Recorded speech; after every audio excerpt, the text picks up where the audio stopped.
What's going on, everyone? Your host is Labdouni. Decided I want to go ahead and read the Green Book by Muammar al-Qaddafi. Figured today would be a good day to go ahead and read the book. It's a book about democracy, and since we just celebrated Trump's inauguration as a 45th president of the United States of America, who knows if he goes for 2 terms or not?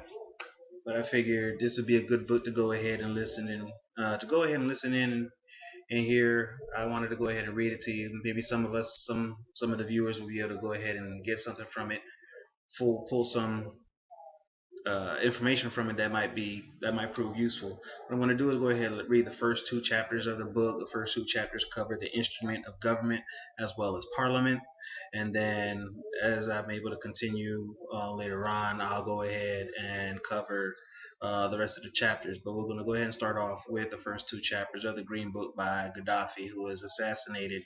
He was assassinated through the help of Secretary of State Hillary Rodham Clinton, former Secretary of State Hillary Clinton. Anyway, Chapter 1: The Instrument of Government. The instrument of government is the prime political problem confronting human communities. The problem of the instrument of government entails questions of the following kind. What form should the exercise of authority assume? How ought societies to organize themselves politically in the modern world? Even conflict within the family is often the result of the failure to resolve this problem of authority. It has clearly become more serious with the emergence of modern societies. How's my sound so far? Do I sound like I'm good? Let's check for the comments. Let's see here. Okay, looks like we're going good here. All right, cool. I know y'all couldn't hear me first time around, so I'm doing this again. But yes, even conflict within the family is often the result of the failure to resolve this problem of authority. It has clearly become serious with the emergence of modern societies. People today face this persistent question in new and pressing ways. Communities are exposed to the risks of uncertainty and suffer the grave consequences of wrong answers.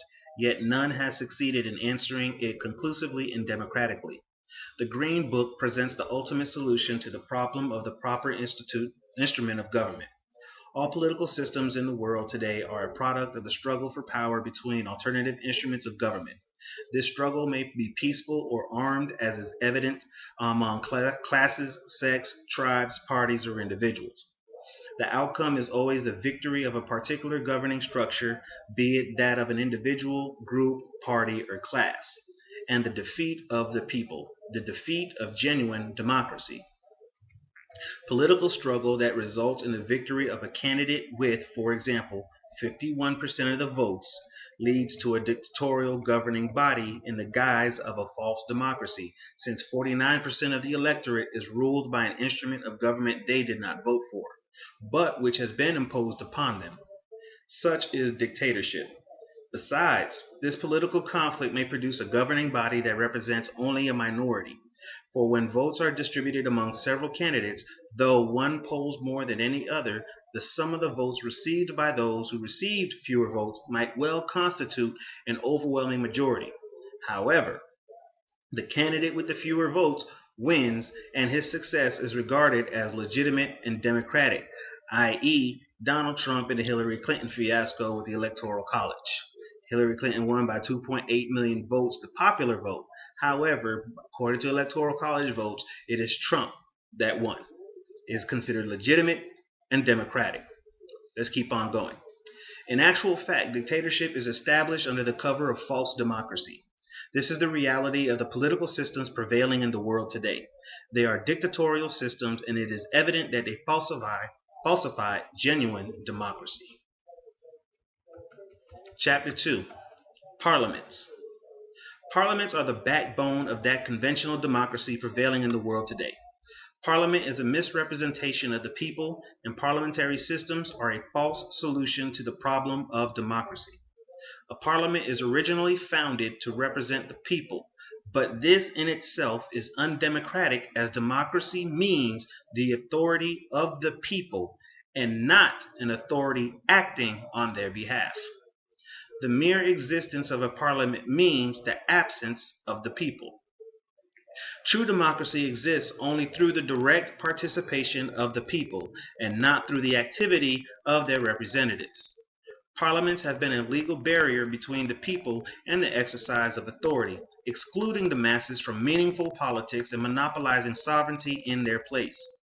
People are left with only a facade of democracy manifested in long queues to cast their election ballots. To lay bare the character of parliaments, one has to examine their origin. They are either elected from constituencies, a party, or a coalition of parties, or are appointed.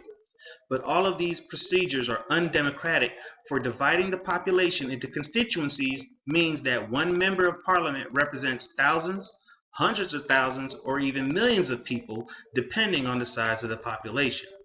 It also means that a member keeps few popular organizational links with the electors, since he, like other members, is considered a representative of the whole people.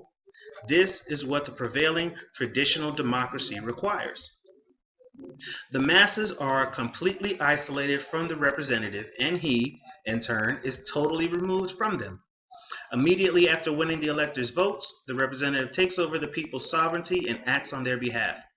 The prevailing traditional democracy endows the member of parliament with a sacredness and immunity which are denied to the rest of the people.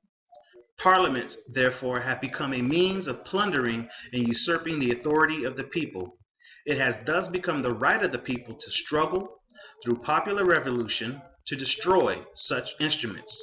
The so-called parliamentary assemblies which usurp democracy and sovereignty and which stifle the will of the people. The masses have the right to proclaim reverberantly the new principle: no representation in lieu of the people. If parliament is formed from one party as a result of its winning an election, it becomes a parliament of the winning party and not of the people. It represents the party and not the people, and the executive power of the parliament becomes that of the victorious party and not that of the people. The same is true of the parliament of proportional representation, in which each party holds a number of seats proportional to their success in the popular vote. The members of the parliament represent their respective parties and not the people. And the power established by such a coalition is the power of the combined parties and not that of the people. Under such systems, the people are the victims whose votes are vied for by exploitative competing factions who dupe the people into political circuses that are outwardly noisy and frantic, but inwardly powerless and irrelevant. Alternatively, the people are seduced into standing in long, apathetic, silent queues to cast their ballots in the same way that they throw waste paper into dustbins. This is a traditional democracy prevalent in the whole world, whether it is represented by a one-party, two-party, multi-party, or non-party system. Thus, it is clear that representation is a fraud. Moreover, since the system of elected parliaments is based on propaganda to win votes, it is a demagogic system in the whole sense of the word. Votes can be bought and falsified. Poor people are unable to compete in election campaigns, and the result is that only the rich get elected. Assemblies constituted by appointment or hereditary succession do not fall under any form of democracy.